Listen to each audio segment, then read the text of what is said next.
Before they won 3 Super Bowls in 5 seasons, the Chiefs hadn't won a championship for 50 years. So, how did they become the NFL's preeminent super team? The day after Christmas in 1962, 30-year-old Lamar Hunt arrived in Kansas City on a secret mission. Hunt had co-founded the American Football League, or the AFL, to challenge the National Football League. He also owned one of the teams in the AFL, the Dallas Texans. But Hunt was looking for a new home for his franchise. New Orleans was interested, so was Atlanta. But Kansas City? It was the 27th largest city in the heart of the country, best known for its jazz and stockyards, both of which had been in decline for decades. When one Texans player heard of a possible move to Kansas City, he wondered if the city had, quote, horses and cattle running in the middle of Main Street.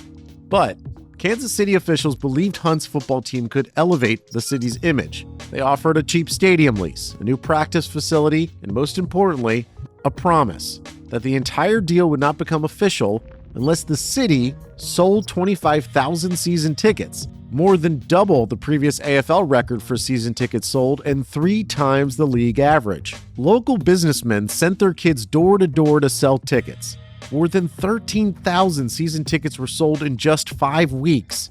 For Hunt, that was enough. The Dallas Texans relocated in 1963 and became the Kansas City Chiefs, a partial nod to Kansas City Mayor H. Roe Bartle's nickname, Chief. In the Chiefs' 7th season in KC, quarterback Len Dawson and coach Hank Stram won the Super Bowl against the Minnesota Vikings. When Len Dawson retired, he became a Hall of Famer and the shadow the franchise lived in for decades. The Chiefs didn't win a playoff game again for 21 years. They could never find a franchise quarterback, rotating through names like an end-of-his-career Joe Montana, Rich Gannon, Elvis Gerbach, and Steve Bono. The organization's futility hit a low point in 2012, when in January of that year, the Kansas City Star published a blockbuster report that detailed a culture of fear and mistrust that permeated the organization. Among the revelations, Todd Haley, the head coach, suspected that many rooms at the team facility were bugged to monitor employees' conversations. One former high-ranking employee told the newspaper that, quote, the level of paranoia was probably the highest that I had ever seen it anywhere. That season, the Chiefs fired Haley, hired Romeo Crennel, and then went 2-14 in 2012. It was the worst record in franchise history and the worst record in the NFL that season. The Chiefs then fired Crennel, and they needed a new coach. They had won just 3 playoff games in 42 years. So, after the season, Chiefs owner Clark Hunt, the son of Lamar Hunt, met with a recently dismissed head coach in an airport conference room. Andy Reid had just been fired after going 4-12 in 2012 with the Philadelphia Eagles. It was his worst season of his career. Hunt needed to know if Reid wanted to work again. Reid needed to know if Hunt had a plan. Within a few hours of the meeting, a private plane from the Arizona Cardinals landed at that airport to take Reid to interview with the Cardinals. Instead, Reid and Hunt talked for almost 9 hours, and Reid never boarded that plane. From his first remarks with the Chiefs, Reid made sure his priorities were clear. I've got to find the next Len Dawson, doggone it. The Chiefs were good in Reid's first 4 seasons with veteran quarterback Alex Smith, but Smith was no Dawson. Reid and the Chiefs were still on the hunt. Ahead of the 2017 NFL Draft, an audacious plan to find the next Len Dawson was developed. A plan that when some in the organization heard it, simply reacted with 2 words. Holy shit. The Chiefs would attempt to trade up in the first round to take the wildly talented but wildly inconsistent young quarterback from Texas Tech, Patrick Mahomes. And to do that, they had to gamble the team's future to move a long way up in the draft, from pick number 27 all the way into the top 10. About 2 days before the draft, the Chiefs and Bills finalized details of a secret deal. The Chiefs would send number 27 overall, a 3rd-round pick, and their 1st-round pick in 2018 to the Bills for the number 10 pick in the draft.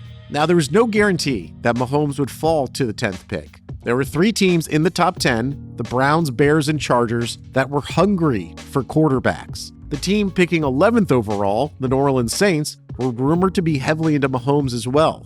But those teams in the top 10 failed to see the opportunity that Patrick Mahomes represented.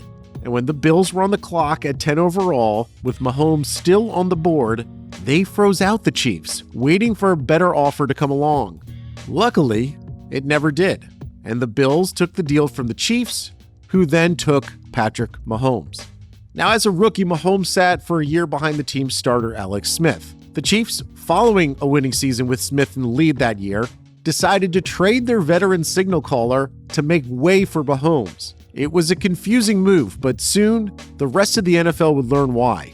The mix of the rocket arm Mahomes with the wily offensive genius of head coach Andy Reid and some key pieces around the young quarterback created one of the most explosive offenses in NFL history. At wide receiver, the Chiefs had a young speed demon in the name of Tyreek Hill, a diminutive but unguardable deep ball threat. At tight end was Travis Kelce, a dynamic pass catcher who specialized in finding the weak spots in a defense. In that second season, Mahomes went from being a backup to winning the league MVP. The offense that head coach Andy Reid designed leaned into the best parts of his young quarterback, forcing defenses to defend every blade of grass due to Mahomes' arm strength and the team's speed. That MVP season would actually end up being the Chiefs' low point with Mahomes at quarterback in terms of overall team success, because over the next 5 seasons, the team went to 4 Super Bowls, winning 3 of them, and last season, the Chiefs became the first team in 20 years in the NFL to win back-to-back Super Bowls. If you like this video, please consider subscribing to the channel. The Athletic is home to the best team of sports writers, reporters, and analysts in the world, offering exclusive stories and unrivaled insight. You could try The Athletic for free for 30 days by clicking the link in the description.